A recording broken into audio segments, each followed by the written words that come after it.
하나님, 이 시간도 하나님의 말씀을 읽고 또 읽은 말씀을 함께 나누려고 합니다. 성령님께서 이 말씀을 깨닫게 하시고 이 말씀이 우리의 심령에 잘 새겨져 말씀을 기억하며 지키며 살아갈 수 있도록 은혜를 더하여 주시옵소서. 예수님의 이름으로 기도드리옵나이다. 아멘. 좀 심려를 끼쳐드려 죄송합니다. 건강관리를 잘 해야 되는데 좀 잘 못한 것 같아요. 이런 일이 없도록 건강을 좀 더 잘 챙기도록 하겠습니다. 오늘 말씀은 예레미야의 말씀인데요. 특별히 우리가 이제 예레미야서의 말씀을 보면 하나님의 뜻이 무엇인가라는 고민들이 상당히 좀 들 것 같아요. 왜냐하면 하나님의 뜻은 유다의 멸망인가라고 생각될 정도로 유다에 대한 심판에 대한 메시지가 상당히 많이 기록되어져 있기 때문에 그렇습니다.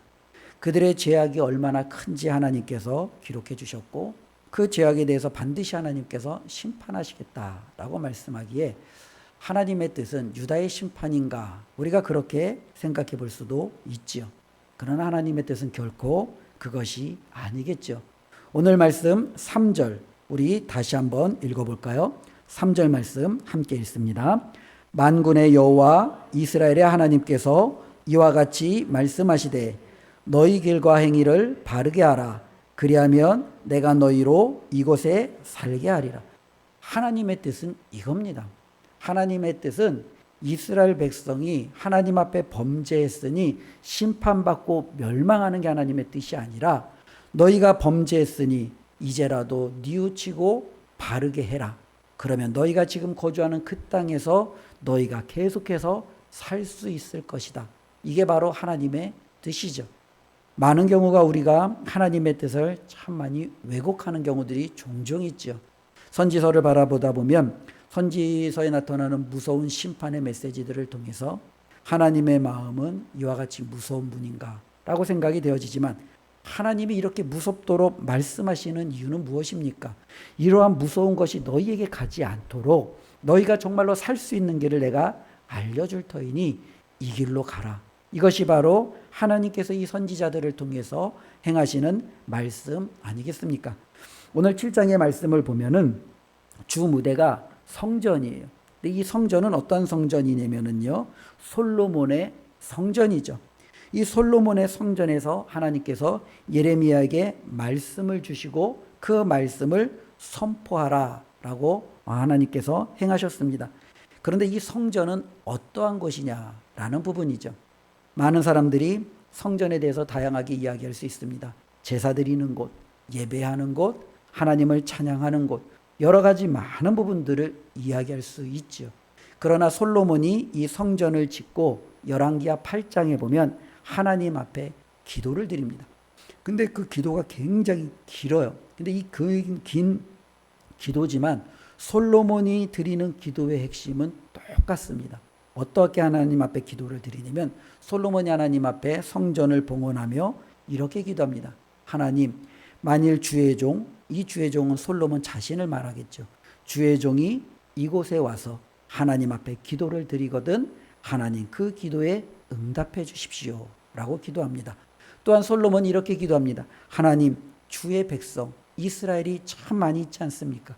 만일 주의 백성이 이곳에 와서 하나님 앞에 기도를 드리거든 그 기도를 들으시고 응답해 주십시오 라고 기도합니다.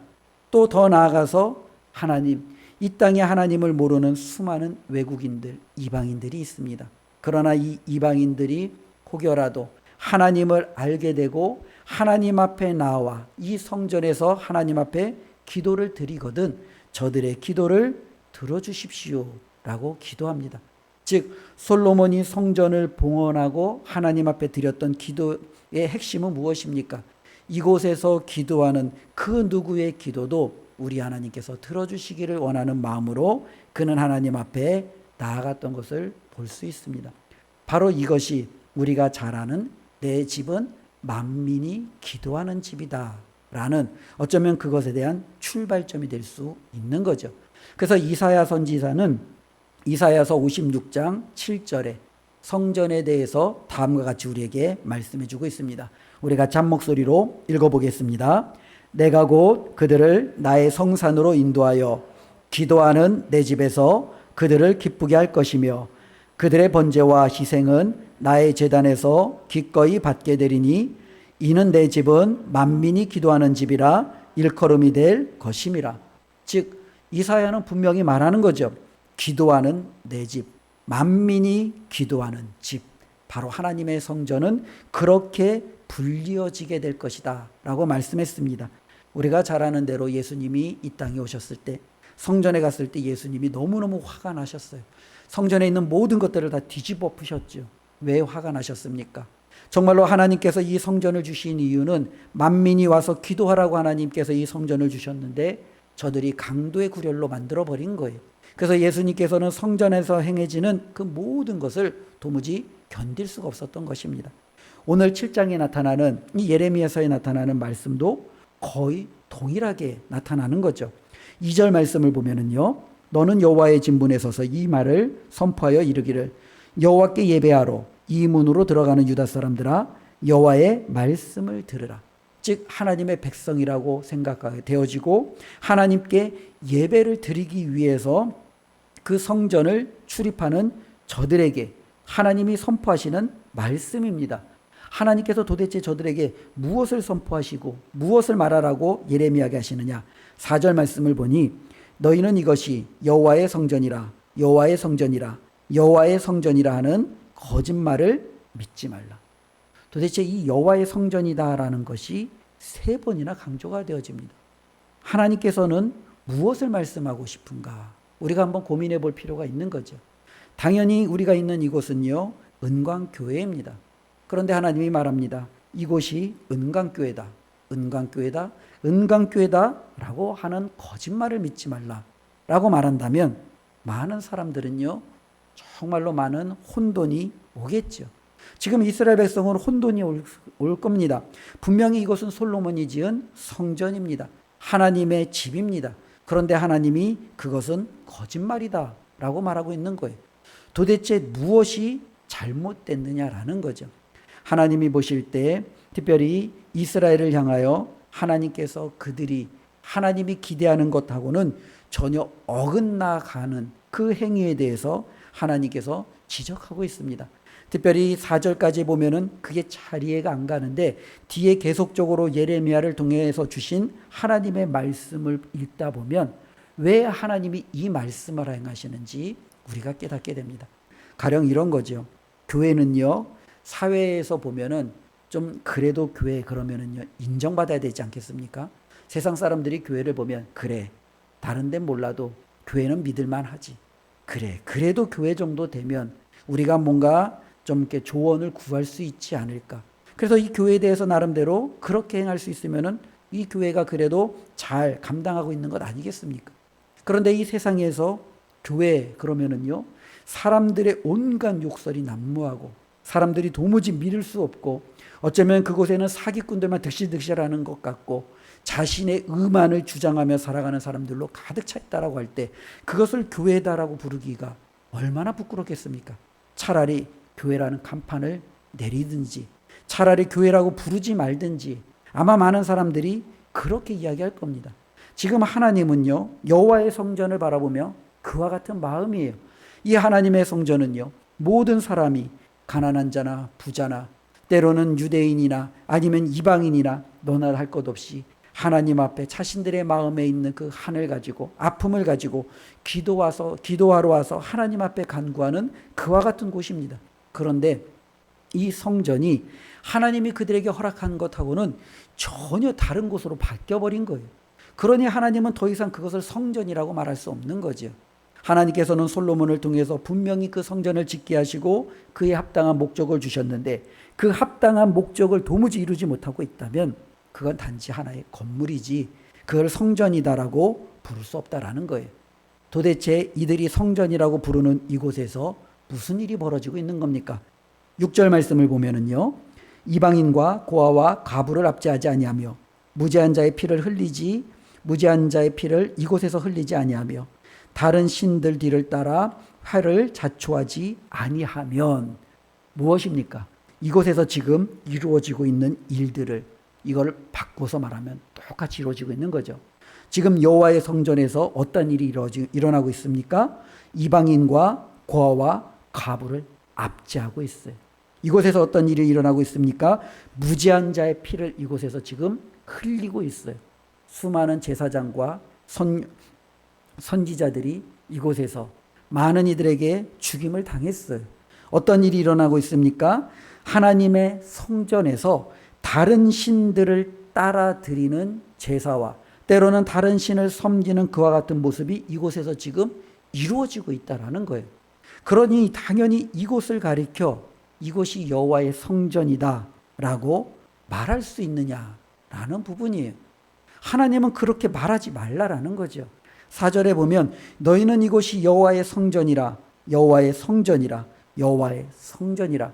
하나님은 뭐라 그래요? 그건 거짓말이라는 거예요.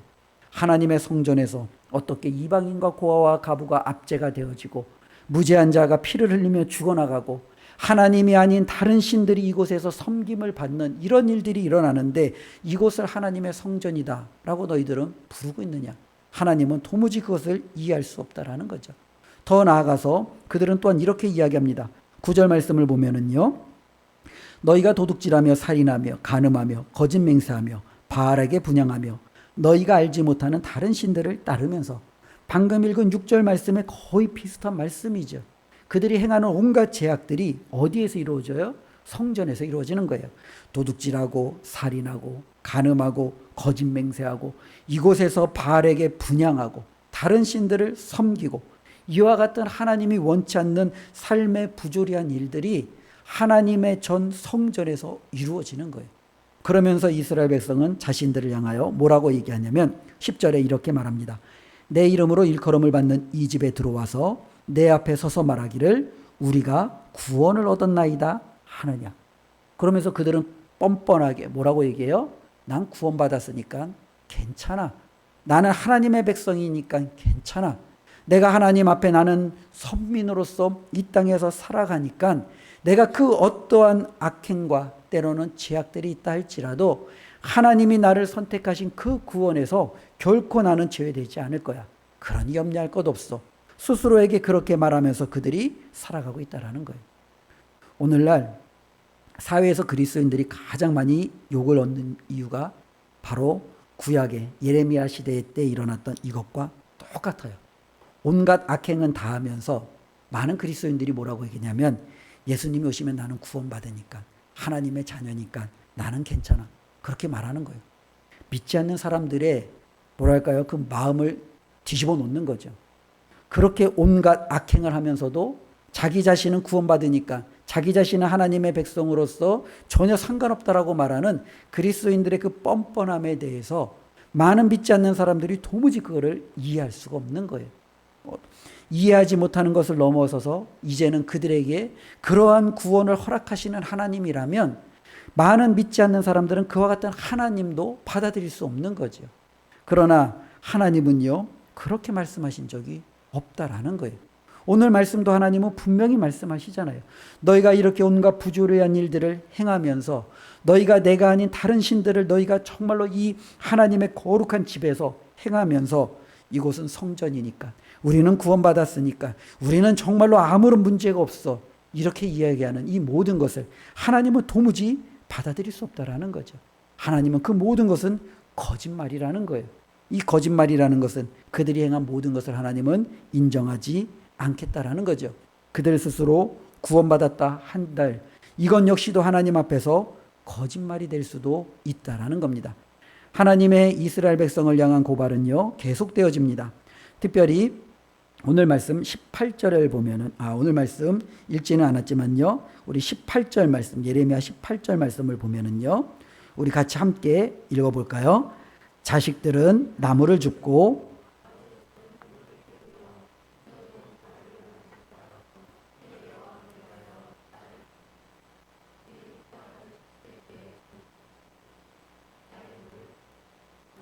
어떠한 가정이 있어요. 근데 이 가정이 행하는 일이 정말로 하나님 보실 때 말도 안 되는 일이 일어나는 거예요.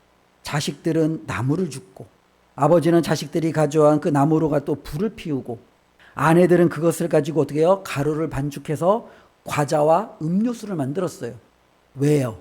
바로 그들이 섬기는 하늘의 여왕에게 드리려고. 온 가족이 자녀에서부터 아버지, 아내에 이르기까지 하나님을 섬기는 것이 아니라 이방신을 섬기는데 이들이 이와 같은 열심을 다하고 있다는 거예요. 이것이 바로 그들이 하나님을 섬겨야 될 성전에서도 이루어집니다. 더 나아가서 31절 말씀 우리 한번 보도록 하겠습니다. 31절 함께 읽습니다. 흰놈의 아들 골짜기에 도벳사당을 건축하고 그들의 자녀들을 불에 살랐나니 내가 명령하지 아니하였고 내 마음에 생각하지도 아니한 일이니라. 예, 이들 가운데 또한 어떤 일이 일어났냐면요, 바로 자신들이 섬기는 신들을 위해서 사당을 만들었습니다. 그리고 사당을 만든 것도 그 신들의 마음을 기쁘게 해드리는 건데, 그것보다도 더 많은 기쁨과 더 많은 정성을 드리기 위해서 그들이 어떻게 합니까? 자신의 자녀들을 불태워서 그 신에게 드렸다라는 거예요. 우리가 수요일 날에 열왕기하를 하는데요, 므낫세라는 왕이 일을 행했어요. 이 므낫세가 자신의 아들을 그가 섬기는 신에게 불태워서 드립니다. 이 므낫세의 아들이 아몬이에요. 근데 이 아몬도 자신의 아들을 자신이 섬기는 신에게 불태워서 드렸어요. 고대 종교 가운데는 특별히 이와 같은 일들이 종종 있었어요. 그렇죠?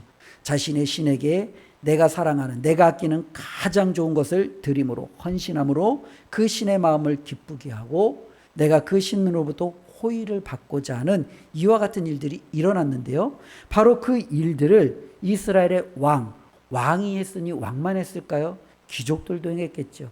혹은 그들 가운데 서민들도 행했겠죠. 그들이 정말로 삶 속에서 하나님이 금하신 것을 이렇게 행하고 있다라는 거예요. 그러면서 그들이 우리는 이제 여호와의 전에서 하나님 앞에 제사하고 예배하고 하나님 앞에 기도하니 우리를 구원하신 하나님께서 우리에게 은혜를 베풀어 주실 거야 라고 하나님 앞에 그들이 많은 사람들 앞에 선언하니 하나님이 뭐라고 말하는 거예요? 거짓말이다. 그렇지 않다라는 거예요. 이들을 향하여 하나님께서 그러면은요, 무엇을 행하셔야 되겠습니까? 이들을 향하여 하나님께서 한 가지를 작정하셨습니다. 14절 말씀인데요, 14절 함께 읽습니다. 그러므로 내가 실로에 행한 같이 너희가 신뢰하는 바 내 이름으로 일컬음을 받는 이 집 곧 너희와 너희 조상들에게 준 이곳에 행하겠고. 예. 특별히 이 실로의 행함 같이라고 기록되었는데요, 이 실로는 아마 성경을 좀 잘 읽으신 분들은 기억이 날 겁니다. 특별히 사사시대 때 이제 등장을 하죠. 요단강을 건너 여호수아와 이스라엘 백성이 가나안 땅에 이제는 들어오게 됩니다. 그때 이 실로라는 곳에 그들이 머물면서 그곳에 하나님의 성막이 이제는 거기서 자리를 잡게 됩니다. 그래서 사무엘상에 보면은 특별히 엘리 제사장, 그리고 엘리 제사장 밑에 있던 사무엘이 이 실로에서, 그 실로에 있는 그 성막에서 하나님을 섬겼던 그 장면이 나옵니다. 즉 이스라엘 백성에게 있어서 이 실로는요, 굉장히 중요한 것입니다. 모세를 통하여 하나님이 주신 성막이 가나안 땅에 들어왔을 때 처음 정착했던 곳. 이스라엘 백성은 하나님 앞에 예배하기 위해서는요, 실로로 와야 돼요. 실로에서 하나님 앞에 제사하고 예배해야 돼요. 마치 지금 예레미야가 있던 이 예루살렘에 솔로몬의 성전이 있어서 수많은 유대인들이 예루살렘의 그 성전으로 모여 하나님 앞에 제사를 드렸듯이, 이 실로라는 곳은 초창기에 이스라엘 백성들이 하나님 앞에 나와 제사하고 예배할 수 있는 하나님의 성막이 거했던 곳입니다. 그런데 그 실로가 어떻게 되었습니까? 유다 백성들이 행했던 똑같은 죄를 북이스라엘이 행했습니다. 하나님은 이 북이스라엘을요, 철저히 하나님이 무너뜨렸어요. 아수르라는 나라를 통해서 이 실로와 북이스라엘에 있는 모든 사람들이 다 포로로 끌려가게 했고, 그들이 그토록 정말로 하나님의 성막과 때로는 그들이 종교적으로 중요하게 여겼던 이 실로는요, 황무지가 되어서 사람들에게 더 이상 그 어떤 의미도 주지 않는 황폐한 곳이 되었습니다. 14절에 지금 하나님은 뭐라고 말씀하시냐면, 실로에 행한 것처럼 내가 지금 이 집에 그대로 행하겠다라는 거예요. 이 집이라는 무엇을 말합니까? 솔로몬 성전이죠. 이스라엘 백성이 그토록 아끼는 예루살렘 성이죠. 하나님은요, 그들에게 내가 너에게 행했던, 정말로 실로에게 보여줬던 그 모든 것을 그대로 행하겠다 라고 하나님은 말씀하십니다. 그것에 대한 확증이 15절 말씀입니다. 내가 너희 모든 형제 곧 에브라임 온 자손을 쫓아낸 것 같이 내 앞에서 너희를 쫓아내리라 하셨다 할지니라. 예, 하나님은 유다 백성들에게 다음과 같이 선포하는 거죠. 너희가 정말로 이곳에서 이렇게 온갖 죄악을 행하면서도 나는 구원받았으니, 나는 여호와의 택함 받았으니 괜찮아 라고 말하느냐? 그렇지 않다라는 겁니다. 실로에게 행한 그대로 너희에게도 그대로 행하여 너희가 그토록 소중히 아끼고 여기는 이 예루살렘에서 이 여호와의 전에서 너희를 다 쫓아내겠다라는 하나님의 무서운 메시지를 우리는 깨닫게 됩니다. 저와 여러분들에게 하나님께서 과거나 현재나 주시는 말씀은 언제나 동일한 말씀입니다. 하나님을 아는 그분의 백성들이 어떻게 살아가야 되는지 하나님은 언제나 우리에게 동일하게 가르쳐 주었습니다. 구약 때 말씀이 다르고 신약 때 말씀이 다르냐? 그렇지 않아요. 하나님은 구약에도 하나님의 백성은 이렇게 살아라. 신약에도 예수 그리스도를 믿고 하나님의 자녀가 된 너희는 이렇게 살아라. 하나님은 여전히 우리에게 계속적으로 동일한 말씀을 주셨어요. 문제는 이 말씀을 우리가 듣지도 않고 이 말씀을 우리가 실행하지도 않을 때 하나님은요, 그에 대해서 분명히 책임을 물으시겠다라는 거죠. 특별히 어떻게 이스라엘 백성은 행해야 되겠습니까? 2절 말씀, 너는 여호와의 진분에 서서 이 말을 선포하여 이르기를 여호와께 예배하러 이 문으로 들어가는 유다 사람들아, 여호와의 말씀을 들으라. 어떻게 해야 되겠습니까? 하나님의 말씀을 들어야 됩니다. 하나님의 말씀을 듣는 것이 우리가 바로 사는 길입니다. 하나님의 말씀을 들어야 유다 백성들이 망하지 않고 그들이 그토록 아끼는 그곳에서 그들은 계속해서 살 수 있는 것입니다. 하나님의 말씀을 듣지 않으면 결코 온전히 이루어지지 않는다라는 사실을 예레미야는 다시 한번 우리에게 선포해 주고 있죠. 그러면 하나님의 말씀을 듣는 것은 무엇이냐라는 거죠. 예레미야가 성전에서 이 말씀을 선포하니까 귀에 그냥 들리는 대로 듣는 게 듣는 것이 아니죠. 무엇이 하나님의 말씀을 듣는 것입니까? 3절 말씀, 만군의 여호와 이스라엘의 하나님께서 이와 같이 말씀하시되 너희 길과 행위를 바르게 하라. 이게 바로 하나님의 말씀을 듣는 거예요. 우리의 잘못된 것을 온전히 고쳐나가는 거예요. 내가 생활 방식이, 내가 행실이 하나님이 보시기에 옳지 않다면 그것을 우리가 완전히 바꾸어 나가는 거예요. 5절에 계속해서 하나님은 말씀하십니다. 너희가 만일 길과 행위를 참으로 바르게 하여, 하나님 앞에 우리의 행실을 바르게 하고 우리의 생활 양식을 하나님이 원하시는 대로 우리가 살아나간다면 하나님께서 저와 여러분들에게 이런 무서운 말씀을 선언하실 그 어떠한 이유도 되지 않겠죠. 그러면 우리의 행실을 바르게 하는 것, 길을 올바로 살아가는 것, 이것이 무엇이냐? 방금 이스라엘이 책망받았던 이 모든 것들을 우리가 그대로 행하지 않으면 되는 거예요. 이방인과 고아와 가부를 압제하지 않으면 돼요. 죄 없는 사람의 피를 함부로 흘리지 않는 거예요. 도둑질하지 않고, 살인하지 않고, 간음하지 않고, 거짓 맹세를 하지 아니하고 하나님을 온전히 섬기는 거예요. 세상의 문화에, 세상의 여러 가지 흐름에 내가 이리 쫓기고 저리 쫓겨 하나님을 잘못된 방식으로 섬기지 않는 거예요. 이렇게 행하는 것이 우리가 바른 길을, 때로는 바른 행위를 행하는 것임을 예레미야는 하나님의 말씀을 통해서 다시 한번 저와 여러분들에게 가르쳐 주고 있습니다. 이것이 바로 이 말씀을 듣는 우리들의 삶이 되기를 주님의 이름으로 축원을 드립니다. 특별히 많은 경우에 있어서 믿음이 좋다라는 경우들을 우리가 많이 하잖아요. 이 믿음이 좋다라는 것은 조금 우리가 쉽게 설명하면 인간관계가 좋은 게 믿음이 좋은 거예요. 인간관계가 깨어진 상태에서 믿음이 좋을 수는 결코 없어요. 우리가 혼자 내가 하나님 앞에 기도와 말씀과 찬양과 예배가 내가 온전히 잘 이루어진다. 그 사람이 믿음이 좋냐? 그렇게 말하지 않아요. 믿음이 좋다라는 것은 저와 여러분들이 만나는 많은 사람들과의 관계 속에서 이 믿음의 좋고 나쁨은 우리가 온전히 파악할 수 있어요. 나보다 못한 사람들을 내가 힘으로 누르지 않는 것, 믿음이 좋은 거예요. 내가 정말로 속이고 힘으로 빼앗고 내 것을 내가 정말로 이득만을 위해서 살아가지 아니하고 공의와 정의를 행하고 다른 사람들의 이득을 위해서 양보할 줄 아는 것, 믿음이 좋은 거예요. 하나님이 이스라엘 백성에게 요구하시는 것은 바로 이와 같은 거예요. 그들에게 하나님의 전에 와서 예배를 드리고 하나님 앞에 제사하고, 하나님은 이것을 그들에게 요구하시는 게 아니에요. 특별히 예레미야 6장의 말씀에 보면 이스라엘 백성이 하나님의 전으로 오기 위해서 정말로 온갖 진귀한 제물들을, 그리고 때로는 하나님 앞에 드릴 예물들을 가지고 옵니다. 어쩌면 많은 돈 있는 사람들은, 때로는 하나님 앞에 정성과 때로는 여러 가지 열정이 있는 사람들은 이것을 하나님 앞에 드리기 위해서 그들은 정말로 최선을 다해서 그것을 가지고 하나님의 전으로 들어와서 하나님 앞에 드립니다.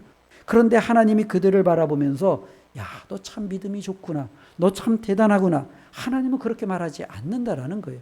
하나님은 뭐라고 말하냐면 그거 가지고 오지 말라라는 거죠. 그것을 나는 정말로 싫어한다라는 거죠. 그리고 하나님은 말씀하시는 거잖아요.